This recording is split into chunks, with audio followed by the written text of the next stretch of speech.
Hey YouTubers, welcome to another episode of Riding on the Strom. Today, I'm not going to have any really specific subject matter, just riding the bike. We're going to take San Marcos Pass, Highway 154, and I'm really testing out the mic now. As you may have seen in Parched on Pacific Highway, I did lose the foam cover for the mic, which is something that happens to everybody. And I went down to Sammy's Camera, which is our pretty much the only camera shop in Santa Barbara, and he just gave me a stick of foam and said, here. So I crafted it into a cover, and it's on there now, so hopefully it's not picking up a lot of wind noise. Now it's still the wire though, so I am going to figure out, I'm still going to try to get my GoPro on the helmet, and I've got my 3M tape, and shout out to Two-Wheel Obsession. And what I'm going to do is just use the extra tape to flatten out the front part of the helmet, so I can get the mount on the front of the helmet, and then I can put the camera on the helmet. But right now, as you know, the camera's on the chest mount, which is good, but not for a wired mic, because then you've got the dangling wire here, which I have secured away, so it seems to be working okay. Good. I did do this on my sport bike, and it was a complete fail. I was on the freeway, and the wire came out and was just rolling all over the place in front of the lens, and it was actually pretty bad. And of course, I didn't have the wind noise protector on it, so there was wind noise and wires, and it really sucked. So here we are on Highway 154. Now, for those who don't know, this is kind of a shortcut to 101. You can take 101 up the coast and just keep following 101, or you can take 154 and shave maybe 20 minutes off your trip if there is no traffic. Now, if there is traffic, there is no benefit of coming up here. It is a crapshoot, and I say that because on the other side of this mountain is a casino, so very fitting. So let's get in front of this element here.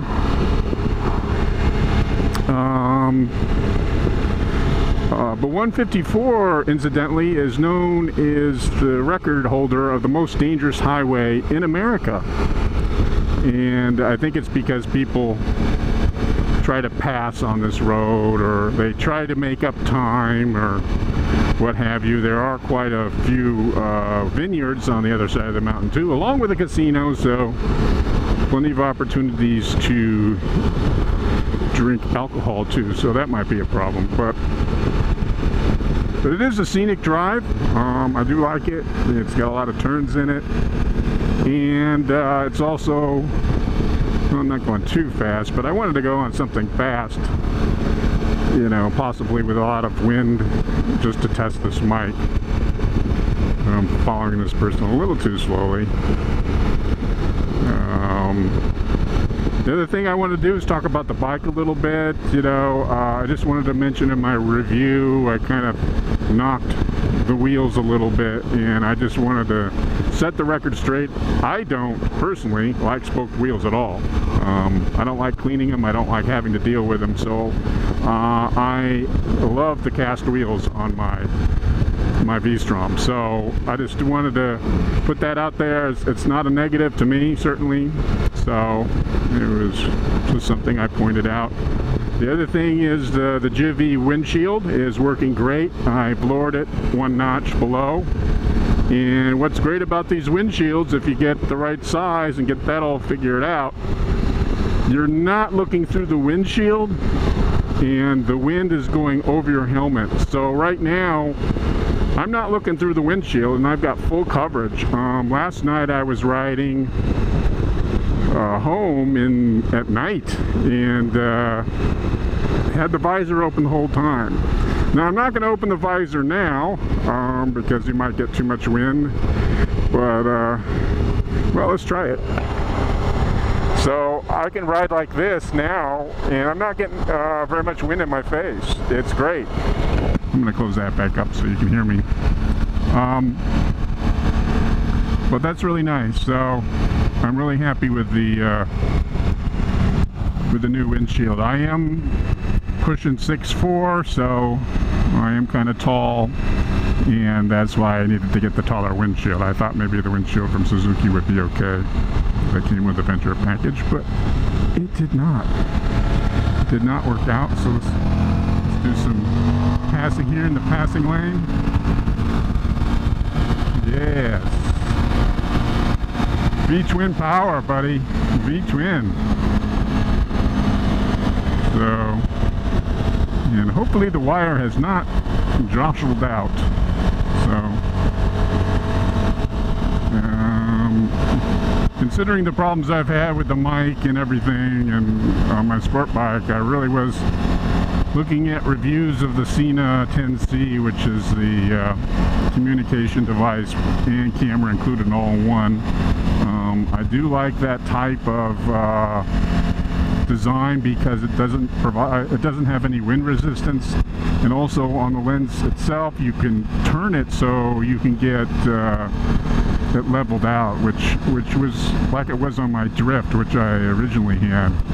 But the GoPro, you can't beat the video quality, and you can't beat this wide angle. And this is just a Silver 3 Plus. It's not even the new ones, which have like a super wide. But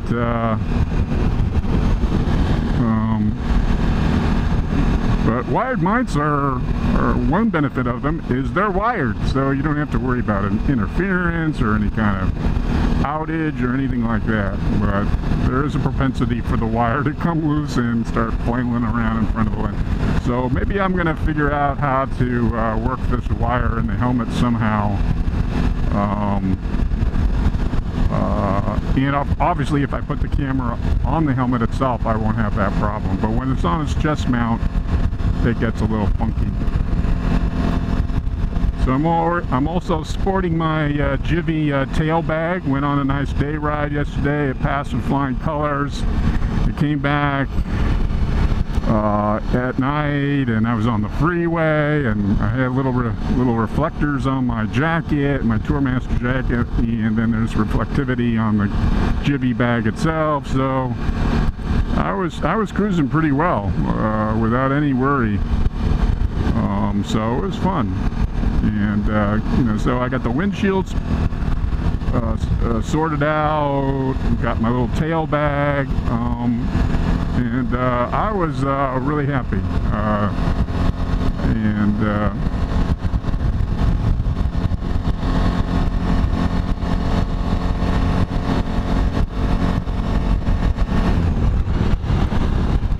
usually there's a place to turn off up here, but I'm just going to go down over the hill. There's a place to turn off here, which is actually pretty picturesque, but it's very tight turns. It's a lot of fun, but I feel like I just want to cruise today, so that's what I'm going to do. Might pass some cars. I don't know. I'm going to kick back and relax. Yeah, El Camino Cielo. So you go up there. There's a really tight mountain road up there. It's paved, so that's good, but it is fun up there. It's actually when I first bought the bike, I went up there and I was tooling around and realized there wasn't enough air in my rear tire, so I came back home and fixed that. So now I'm getting a lot of wind buffeting right now, so this is going to be, not buffeting, a lot of wind noise, and it'd be nice to see what this sounds like on the microphone. So let me check the wire. Wire's okay. Oh, this is going to be a good test. So basically I just got a piece of foam, cut a hole in it, stuck the microphone in, trimmed it to size and put some tape around it. That's the most important part. So it doesn't fall off again. And that was pretty expensive. The microphone was, I don't know, not more than $30 on Amazon.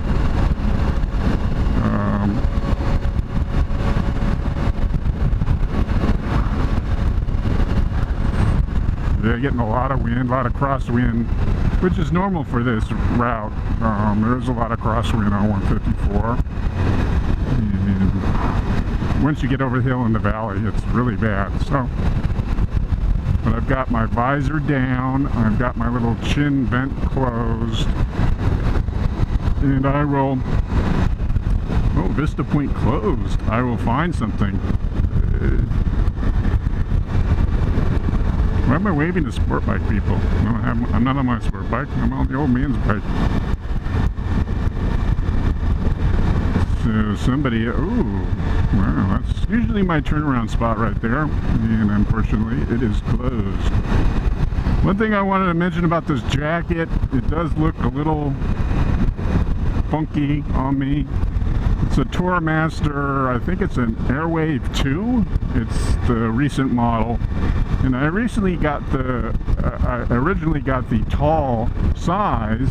It was just too long, and the armor didn't line up, so I just got the regular large size, but now the arms are obviously too short, and looks kind of stupid.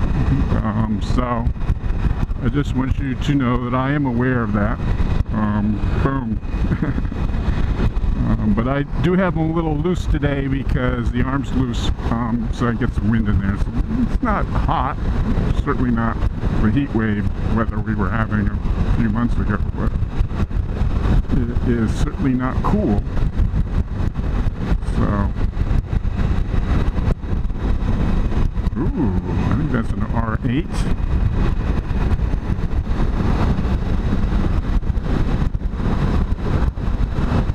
So I have been having fun with the tail bag. I think it's a win. Be sure to watch my tail bag review. But I do notice a difference on the bike without the side panniers. There's a little less drag, and just feel a little bit more nimble. I wouldn't say that it's you know, some terrible thing to have the panniers on there, but for day rides, I really don't need the panniers, and this suits me just fine. So up here, hopefully, I think this is the turnoff, but there should be a turnoff up here. Kind of nice up here, and we'll, nope, it's the other way. Okay.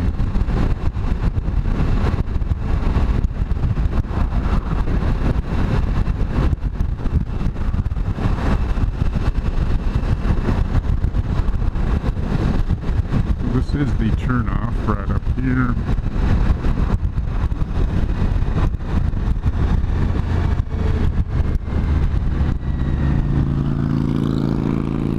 Ooh, yes. In a balloon. And we'll just turn around here to the San Marcos Golf Course.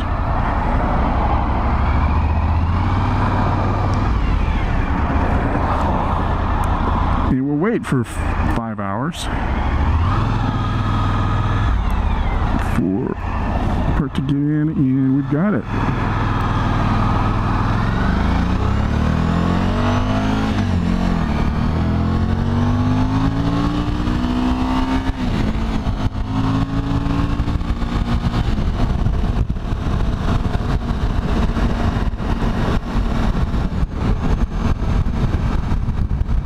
Yay!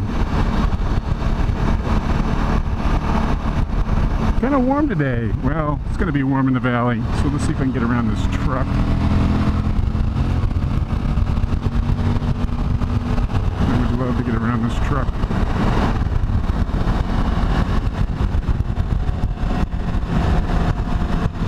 There we go. I do not want to look at the back of a truck in the video.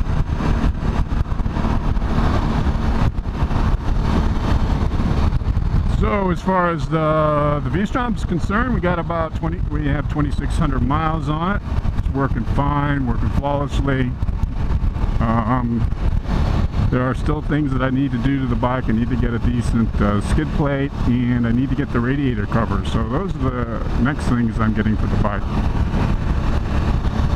And I am going with the SW Motec skid plate that go with the OEM crash bars, and I am getting an RNG radiator guard. Now usually my radiator guards, I get them all at Cox Racing because they're a local sponsor. They kind of were born out of local racing, but I don't think they make one for the V-Strom because it really is they're more geared towards sport bikes. But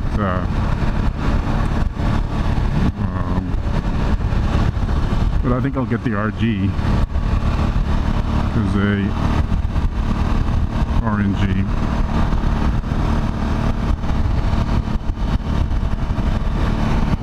So hopefully I'm still recording. Yep, I'm still recording. So this might work out okay. It's just not gonna, especially if I get the mic on the helmet, and that'll be fine. So here we go, some traffic. Oh, a truck.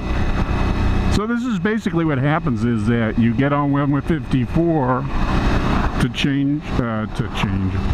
to save some time, and then you get stuck behind a truck or a motorhome. And basically when I go north and come back, I just take 101. I very rarely take 154. But it's on the bike it's nice, but in the car, if I'm traveling, really don't save that much time, and it's not worth the risk of death. And so many people have died on this highway. They just put a cross, one big cross up there, and instead of having a bunch of memoriams along the road, that'll just cover everybody. And I don't mean to be unsympathetic, but and I'm not trying to be funny or anything, but that's what it is. So let's see. This will be fun. Just to get around a truck. We'll see.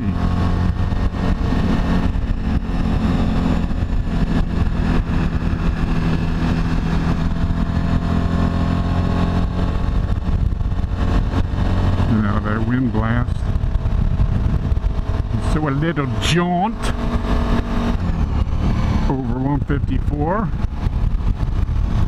and I should see if my bag is still attached. Wow, it's windy up here. So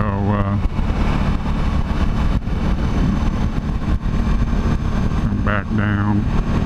Wow, I just noticed there is a structure right there. I wonder if that's a private home or maybe a lookout point or something.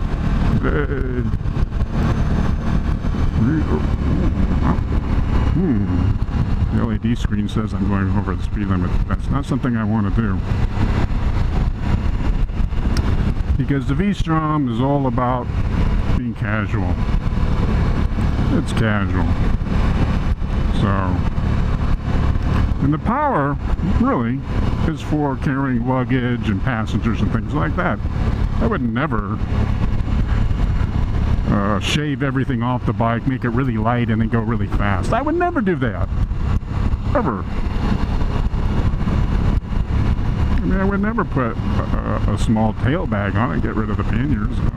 No. This is a big... So I've been looking at the reviews for the BMW XRS 1000. It's basically their large 4-cylinder engine, sport bike engine that they put into a I would say an adventure bike, and it's almost kind of a new niche of motorcycle now. It's not an adventure bike, you know, per se. I think somebody called it a sport adventure bike,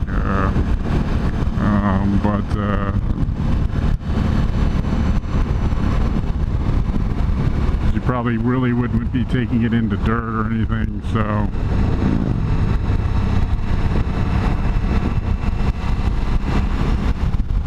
This proved to be a nice little jaunt as I'm out running my errands. Hey. Yes. I have the same beak as you, your BMW, but I am the inexpensive Japanese knockoff of Suzuki V-Strom. So, and really, I don't take. I love people who just inch out and don't stop.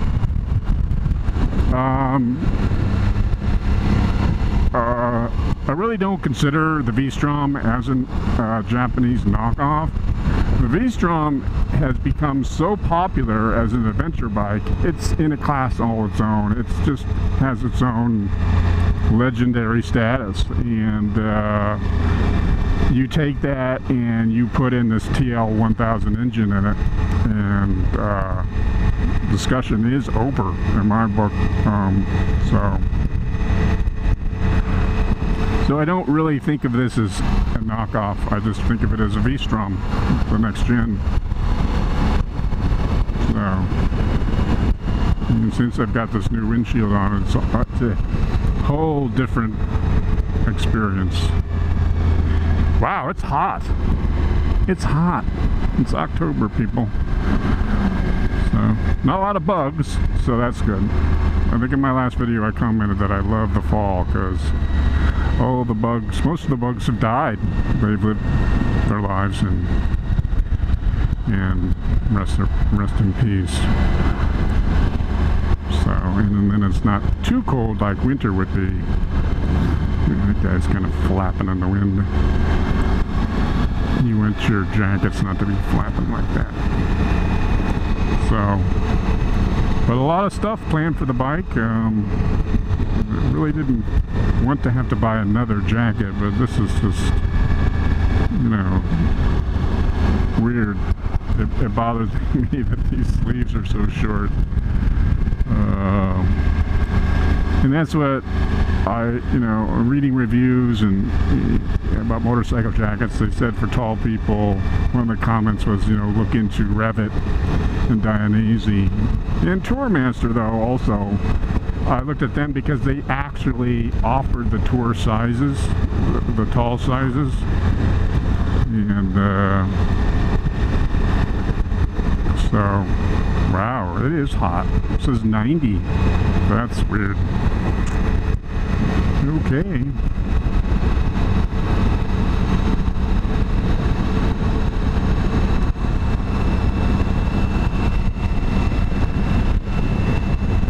So, but I'm going to look into other jackets. But you know, I do have a tendency to try to save money and go with the least expensive thing, and if you're going to be using it for forever, and it's going to be your main thing that you're going to be wearing, you